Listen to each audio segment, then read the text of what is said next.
Well, hello, avid readers. I don't know where you are, but I have a storm brewing outside. We have snow in Arkansas, which is just crazy, but that's perfect for the book that we're going to be talking about today, which is Storm Warning by Elizabeth Goddard. And Elizabeth is here today. There, and the cover is amazing. I'm going to Yes. have you hold that up Oh, to again in a minute. okay, all right. But let's just start by you telling us a little bit about yourself.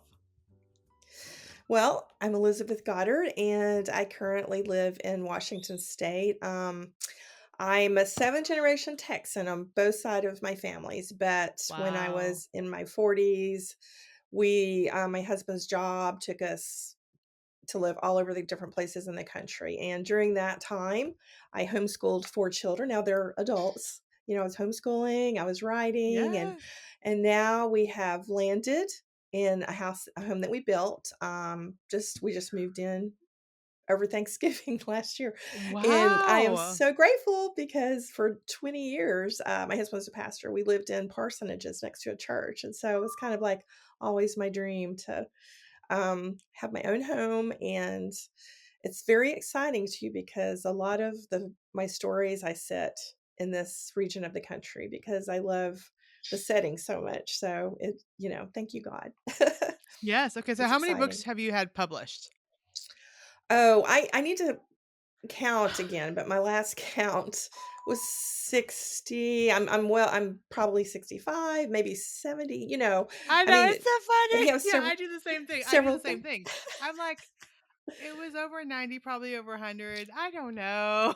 Yeah, I do That's the same a lot, thing. that's significant. Yeah, That's so yeah, and you actually, I too. believe when I was trying dreaming of being a writer, dreaming of being published, I was watching you, out there with your, your books being published. So, I mean, you have a huge head start on me, so I Oh, remember yeah. the different things, and, just follow I've been following you for a very long time, and seeing you at ACFW, so I'm very excited to be here finally on Avid Readers to have a conversation with you. Yay, I'm so excited, and I love the locations of the places. You mentioned Washington State, but you have books in Montana, which we lived there for 15 years, and Mhm. then I was looking on Amazon, and there's some books set in Mount Shasta, which that's where I grew up, Yes. Mhm. Weed, Weed, California, yeah. California. So I was like, I downloaded them to my Kindle. I'm so excited. Which Storm Warning I am loving already. I mean, talk about the hero at the beginning. We'll jump into that in a second. But Okay, I'm like, alright. oh, we have Mount Shasta, we have Montana. I love the Northwest. This is going to be an awesome conversation. Um, so let's talk about Yeah. Storm Warning and like just give us the premise of the book. The premise of the book that's not the back blur that's the hardest question for an author, really, when he asks, "What is your Yes. book about?" You're like, "You've written an entire novel, it's like 400 pages, how do you, put that Yep. down?" But basically, I have a character, Remy Grant, and she is hiding out at a storm watching lodge. She's working there, and, someone sends a puzzle piece to her to tell her to remember before it's too late. She has lost part of her memory, of over a Mhm. 5-day event that, sent her into hiding. She doesn't know what it is. So it's a little bit of a psychological thriller because when there's a piece of that we don't know, the character doesn't know what's going on or who the bad guy is, or if there's who's coming at you. Anybody, any stranger, any person you meet could be danger. And then we Yes. meet the hero, which is Hawk Beckett, and he is there at the lodge too. And there's a huge storm of the decade that comes in with the king tides, and the killer is there. So I kind of bring in a little bit of gothic feel there, but the killer is there, and they have to really battle the storm and survive. But then the story really explodes into a high stakes game of cat and mouse, and they travel all over the Puget Sound area, just trying to find answers, and ends up back on the beach. And what I hope is a really explosive scene. I love those end of book explosive scenes, but it's just, Mhm. this is the style that I always write, which is I like to bring in the beautiful setting, God's amazing creation, and just use that to the full, use every aspect of it I can to bring in the tension and add and really become a character in the story. So I really exploded that small premise tonight. Yeah, that's from okay, 3 that's sentences okay. to Yeah, and your bird is, adding Can you hear in the bird? commentary. It's okay, it's I tune it out. I tune the bird out. Everybody says the bird. It's an yeah. African gray. It's my husband's African gray parrot. So Ooh, well, it sounds beautiful. Sounds beautiful. I love all thank the you. sounds. Yeah.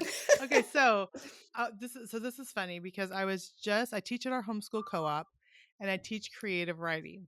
And just Wednesday, so a couple days ago, I was talking about characterization and really not you don't just state our character is brave or our character is heroic or kind. You have to show it. I said, for example, and I'm only Right. sharing this example because it's like the first couple pages. Um, and I said, for example, you want to know your character is like if it's a story of sacrifice or bravery, like at the beginning they need to save a little dog, like that shows the type of person that they are. And then also, but you also, from the way you describe stuff, the setting, it's going to show you how that character is interacting. It's going to show you like how the feel is for the book. So, and I'm like, so I'm starting to read your book yesterday. I'm like, there's the storm, she's saving a dog. There's shows her physical. She has to escape it, which I won't give it too much away, but she has to like Mhm. escape. She's saving the dog, and I'm like, I am going to take these beginning pages and show my students on Monday because I was like, this is exactly what I was talking about for good writing. So Oh, I will great. say I was literally my That's jaw dropped at the great. beginning because I'm like, this is so good because it does show the characters that there's something going on. We do know that part of her memory, well, from the back cover, I know she's Mhm, lost part of her mhm. Right, memory. right, But right. at the Yeah. beginning, you just know her reaction and how she treats people, how she reacts to people, how they see her, fear in her eyes. Like that shows you there's missing pieces without the author saying there's missing pieces There's in this missing character's pieces. memory. But she's a really brave person and she's also strong. Like you don't tell it, you just show it. And so immediately from the first page, well, there's a little scene at the beginning. We won't go into that too much, but um from the beginning, you like her. You know that there's something going on in her past. You know that she's strong and capable, but she's also compassionate. So right away, I'm like, okay, I really like her.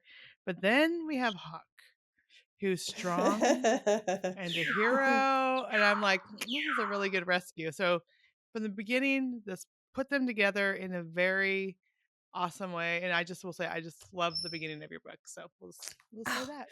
that makes me feel so good. Thank you. Because you know what? Starting a book is the hardest part for me. I mean, there have been times when I have gone back and, rewritten the beginning, the opening.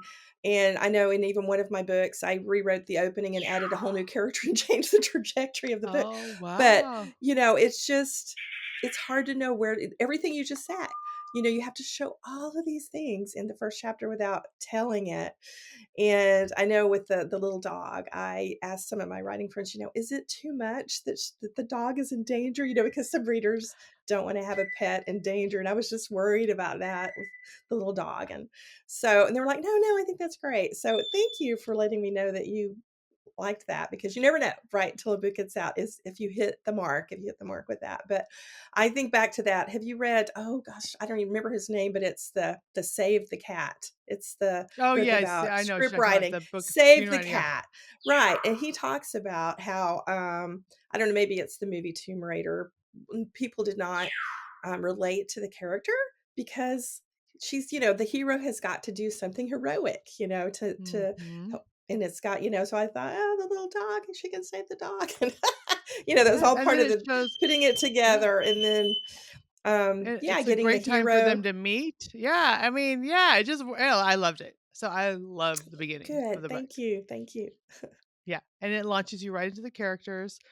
So it's romantic suspense, and there's danger. There's something in her past. You talked about that missing puzzle piece. All this is going on. Um, is this like what you always wanted to write? Like, how did you get into writing romantic suspense? Yeah. Well, I loved, I think it's just kind of a compilation of as readers, what we're reading. And growing up, I read Mhm. widely, fantasy, sci-fi, but especially romantic suspense. And I loved Gothic novels from like Victoria Holt and Phyllis Whitney and Daphne du Maurier and all of that. I loved all of that feel.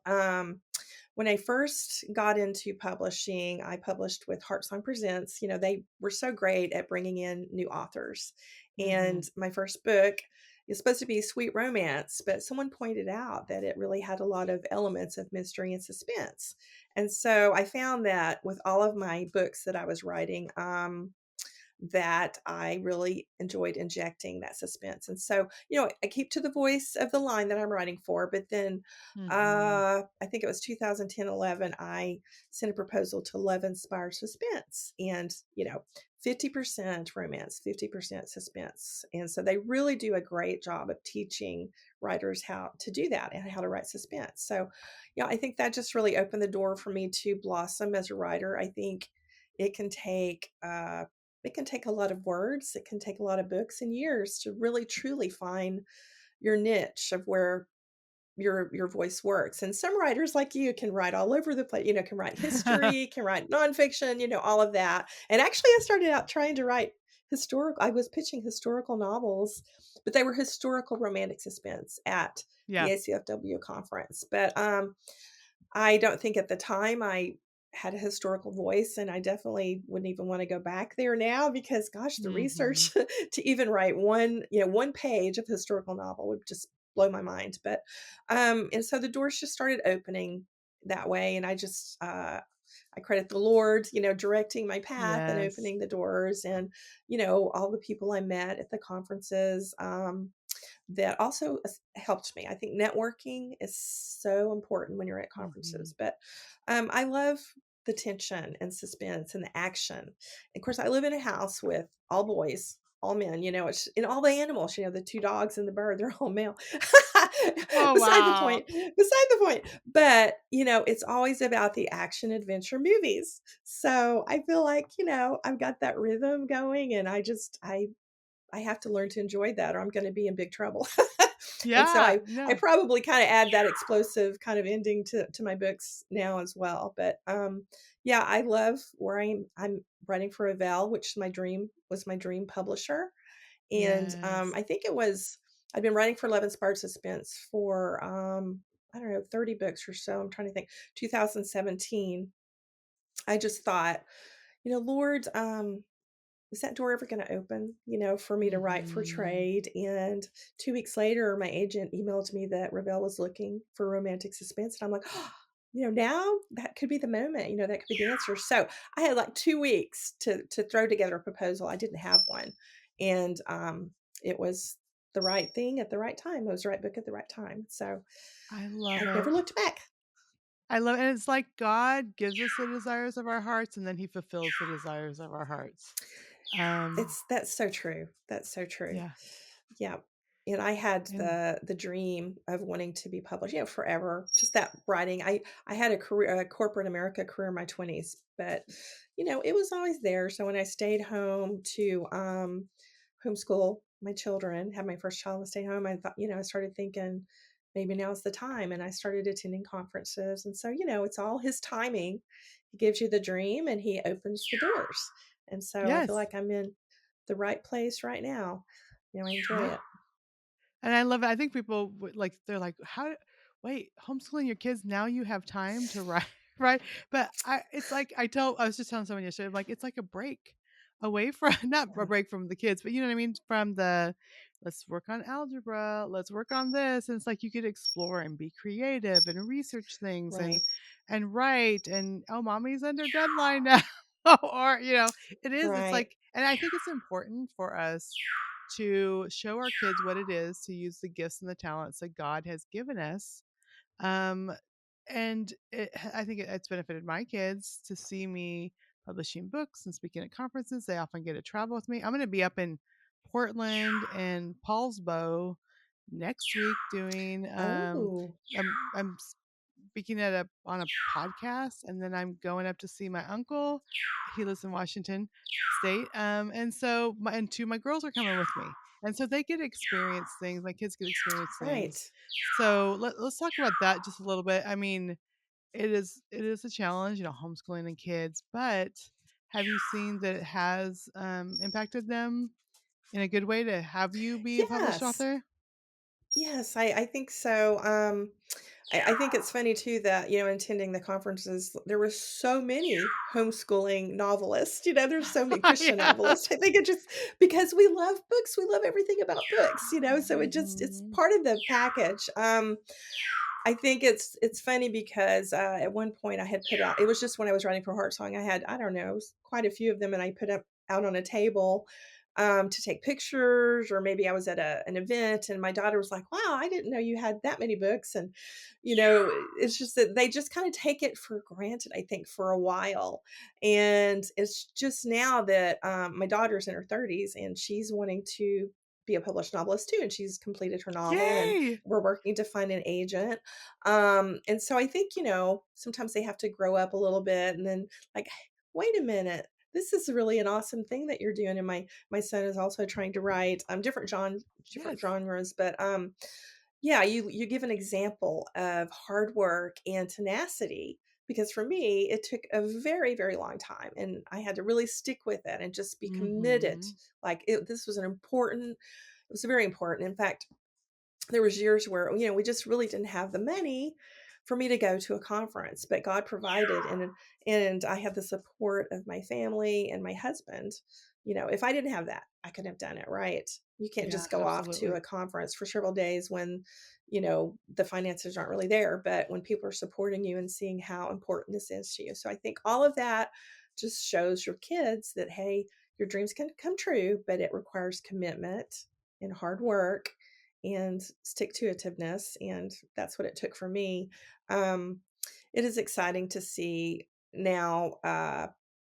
One of my sons has collected all of my books, and he's actually living with us now because he's the caretaker for my special needs son, and so he kind of has an apartment on the back of the house. And I went Mm. in there the other day, and I saw all my books on his bookshelf. Like from the beginning, he just collected them, and I was like, oh, So you I'm could go not sure count that them.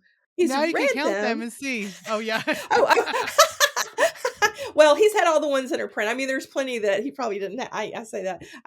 It looks like he has all of them. He's trying, but I don't think he's read. Aw. I don't think he's read them. I have a picture of my other son that's in Michigan now, but he's when he was 12, he was reading The Camera Never Lies, and he was 12 years old. He was sitting there reading it just so intense, and then, he was talking about my characters forever, and, it's really fun, but he was the only one to read it early on. But my daughter, I have her, read my manuscripts now, just, I love because it. And that's she's just so she's yeah, yeah. She's just gonna do she's so well because she's seen I you hope do it and so. she's reading your books and yeah. Well, and I think, as it's we have to work hard and hone our craft. I mean, but I think, and you probably see this too, that your kids probably have a little bit of a gift there, I mean, that Yeah, you yeah. pass down to them with And I writing, have and she 3 books that are published with two that are done. We're working on the 3rd with my 30-year-old son with oh, yeah, Enclave it's your Publishing. fantasy, Yeah. right, right. Yes. Yeah, that's exciting. So I might who knows what the future holds. I could be doing that with my kids too, something like that. But, I read her first manuscript, and it was just I sat at one point, I just kinda put it down and cried. It's like, "Oh, she's got" it's like it's yes, I'm mom, but, as an experienced writer, when the magic is there, it. And so I was like, I just cried. I'm like, "Oh, this is so good." Although you do Yay, have to she has say the it's like gift. a proud homeschooling mom moment too though, right? When you're Yes. like, Oh, "Oh, yes. yeah." Yeah, well, of course. Yes, yes, and I think that homeschooling is the best thing. It just is absolutely the best thing because also, like you said, freedom, you can go places, you can explore, you can do so much, and it just, broadens their horizons, I think, but also gives you time to write novels. I know there was some days that, during the week, it was so busy that I had to take one day, like a Saturday, and write 10,000 words, like just, "Oh, this is my Mhm. marathon day." Did you ever do that? Marathon day, and I Yes, just had to yeah. sit down and just pump out the words as much as I could. So, I mean, there was sometimes it was like that. So it was not easy. It was never easy. Yeah. I love it. Okay, so let's talk about Storm Warning. Hold up the cover again because it looks so good. Yes, and I I love don't that. have the Yeah. actual.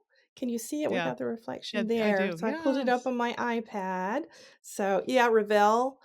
has the best covers. I don't. Yeah, I'm it looks really good. biased, but they just have But fantastic that's the covers. it's the And first book in a series, right? yes, my brand new series called Hidden Bay, and I might have touched on that at the beginning, but set on the Washington coast, which is rocky beaches, and I mean just stunning. It's just stunning, and it's part of the Olympic Peninsula. I kind of set the whole series on the coast, but to include the whole Olympic Peninsula, which has the rainforest, temperate rainforest. Mhm. And funny story there, I thought, I've traveled with my job, I've traveled with my family, and I just love the mountains. I love nature, but I had never actually seen the Olympic National Forest or the Olympic Rainforest. And I've seen pictures, and I just like, oh, I just want to go there. But we were living in Louisiana at the time, and I thought, I'll never go there.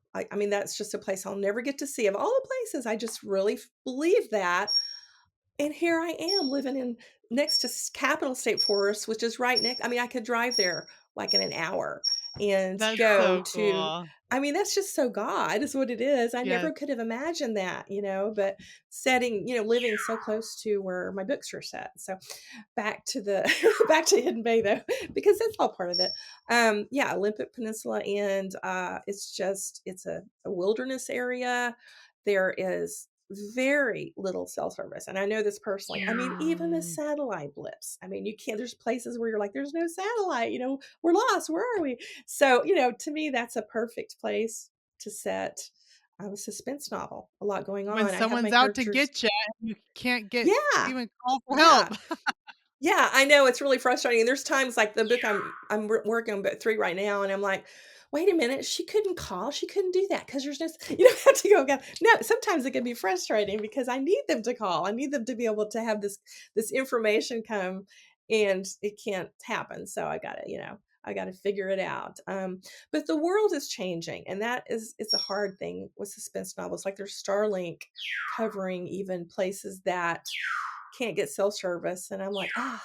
It's gonna mess up my Yeah. my ability to not have cell service, so So the cell phone gets so taken away and crushed under a boulder or something, I don't know.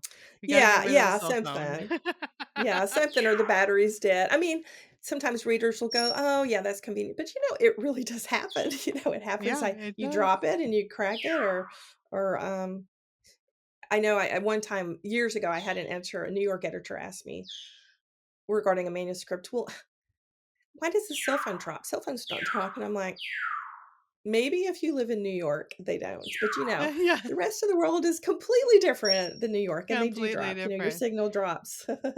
And it is So it rugged, on the Washington coastline. It is rugged and it's Oh, dangerous, and the water is yes. freezing, and it's not like Yeah. It's not it's like Southern ocean, it's California. yeah, Yeah. no. Yeah, you have to walk on it with your jacket, your coat at all times, even this summer because the wind, and if there's anyone that goes in the water, they're gonna have, like, probably I mean, they could have a swimsuit on, I've seen people do it. Ugh, I wouldn't it's just so cold. And, riptides and just dangerous currents. And this time of year right now is when the storms are coming in. There's the king tide. Mhm. And I've seen a lot of images people are sharing of these giant, giant crashing waves. They're just huge. And then Mhm. I know I did read a sad story about someone that actually just got swept away. But just be very careful. So, but Yeah. it does make, for good stories, to good I could use intense that. suspense File that away stories. from my suspense novel. But Such a I sad like story, to but yeah. all of my stories really are, I don't know why, but if I look back and they really are about the setting. That is what inspires me Mhm. with every one of them. Every series is just something beautiful, like Mount Shasta, we're talking about that. Yeah. Montana. My husband's from Montana. My first series with Ravel was set in Wyoming near oh, my mind just went blank. What is it? Oh my gosh. The Jackson Tetons, Hole? Grand Tetons. Yeah, yeah, Oh, yeah. Jackson Hole and Yellowstone, my favorite places in the world. And so I had to set a series there. My husband's aunt was the postmaster at Moran Junction, which is the entrance to Yellowstone. And so every year for our anniversary, we would go stay in the cabin with them and go skiing and do all of the fun things, So I just feel like it needed to be in a story. But I know a lot of people have written that area because it's so beautiful. So Yeah, but it's so anyway, fun that you just, I mean, literally get swept away. Literally get swept away in the book as your character is almost oh, getting that's swept great. away. Okay, so That's what's the great. Yeah. title of book 2? Storm Warning is book 1. And Yes, that doesn't come out Perilous till Tides. June. I already looked it up. I'm like, "Oh, book 2's June." Yeah. Well, hey, Now we're speeding it up though because I'm trying to do 2 books a year with Revell instead of just the usual one, which are they're like 9 months apart to a year apart. So I'm doing writing 2 books a year for them right now, and we'll see how it works. But that's not that far. Perilous Tides is book 2, and yeah. um, it's like Is I it the don't like same to give anything characters? away. I know, is it the Well, same yeah, it's the same. It's characters? at the lodge. It's at the lodge. Oh, And these characters will show up, okay. and So these you will really show can't up. tell me anymore because I'm still just Yeah, reading the I if I first tell you 5 now, I just chapters. So yeah. I don't want to tell Yeah, you. don't Yeah, don't but tell you'll me. Don't you'll tell you'll me. Don't meet the tell me. characters, and then you know. I know. So I don't even like to read the back of a book, honestly. I The don't the read the back back of a cover. book either. I Mm-mm. don't want to know anything. I want to be completely surprised about what's going to happen. So, and that just ruins Yeah. it for me when I know anything at all. So, hey, It's so true you're because then lucky I to try to take. figure it out. I try to figure it out if I read the back cover and then I'm reading, I'm like, oh, this is gonna happen, then this is gonna happen, this is gonna happen. So Well, yeah, I yeah, and usually you're an don't read the experienced back cover. writer, and yeah, and so you're gonna, after you've written so many books, it's hard to surprise yourself. Yes. And actually, I don't write with a plot or an outline so much. I mean, I have like a loose. You didn't ask this question, but I have kind of a loose idea, and I just What? Okay, now develop I'm this. really blown away because I have to know it. I have to know the plot. I have to know. How so you don't know how the bad guy's gonna show up or No, do you and have a it's like the general worst way to idea? write. I wouldn't recommend it, it's the worst way to write, but I feel like I mean, I have loose ideas, but they're so loose that they are just constantly changing, and I feel like I write the book almost like I would want to read it, being surprised by what happens Okay. next, and of course, everything's gotta make sense and it's gotta be plausible, so, I mean, there's times where I'll have to go back and make it work and fix things and tie things up, but, I just it's like writing the novel, that first draft is almost like the outline itself, like, if you were sitting down and I don't know how long it Mhm. takes you to do an outline, if it's a day or a week, but basically, I'm just writing the whole loose, rough draft, like somebody might sit down and write an outline. I'm just trying to figure it out as I go. So, and like I said, it's just very messy and very painful. And it's just, I mean, I had to write a synopsis ahead of time for Love and Sparse Cement. So I know how to do that. But I have found with a lot longer novels, I would rather figure it out as I go because it's just more surprising. I think you can be more Yeah, you like surprised. to If be I'm surprised. surprised, yeah, if I'm surprised, the reader has a better chance of being surprised. Exactly. Yeah, because sometimes we try to, like, twist things around to make things work in a plot, and then yeah, my friend Robin Lee Hatcher, she also says she wants to be surprised every day what's gonna happen. So, yeah, it's fun. I mean, yeah, it's fun to see Different, yeah, and different brains work different ways. I wish that I wish that I would could outline, but I have tried to sit down and do that, but it just doesn't work for me anymore. So don't anyway, that's don't try to fix something that isn't broken. So, even though it's painful, it's working. So keep going yeah, on with it. I have tried different I don't know if you've ever done this because, you've got your method, and I'm pretty good set in my ways now, but there's been times even with writing for Revell that I've tried a different method. I've bought a class or I've tried and it just shuts me down. It just shuts me down, and Mhm. I just can't, when you're trying somebody else's system, you just have to, and I think it's working for me pretty good. So I think I'll just stick with this. Like you said, if it's Yeah. not broken, don't fix it. That's right. It's Okay, just so not. I wanna know, we talked about surprises with Remy and Hawk. Was what was 'cause well, now we know a lot of it surprised you, but what was, like, one thing and don't give the plot away, but maybe spiritual arc or personality, or what was something about them that surprised you in this book? You mean, as a couple, or you mean separately, or Whatever you wanna do, as individuals, as a couple, just as the characters, was there something that surprised you about them in the book? Trying to think. Well, yeah, I mean, I just everything about them. I was learning as I was writing about Remy. I was learning about her and her background, and why she ended up where she is, and she's just like a girl from the Heartland, America. Raised on a farm, and how she finds herself in the middle of this explosive situation. And Mhm. Hawk, he has a lot of family issues, background in his family issues, and things that you got to work out. Sometimes I always like to bring in that piece of it if possible. It just happens organically or naturally, but people have situations with their family, but they still love them. But they have to work it out. There's competitiveness, or Mhm. maybe the father is I don't want to say abusive, but harsh, harsh, maybe a Mhm. military kind of militant kind of thing. So there's just different things about their characters.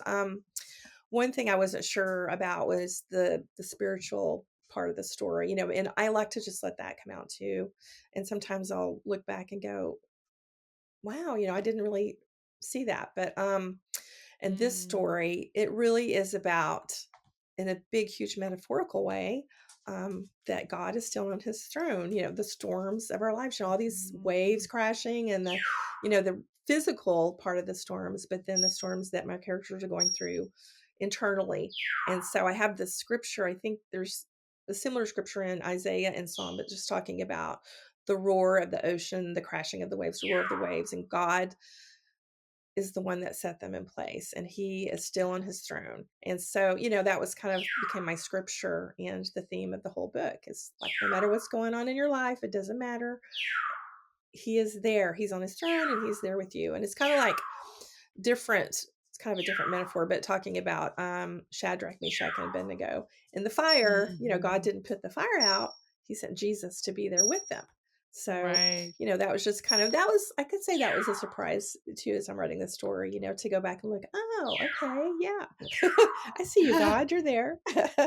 I love that. I always feel like just every book is a just me growing in God and faith, and it's a step of faith to sit down and write, especially if you don't have a plot. But how has your faith grown, um, in just as a writer?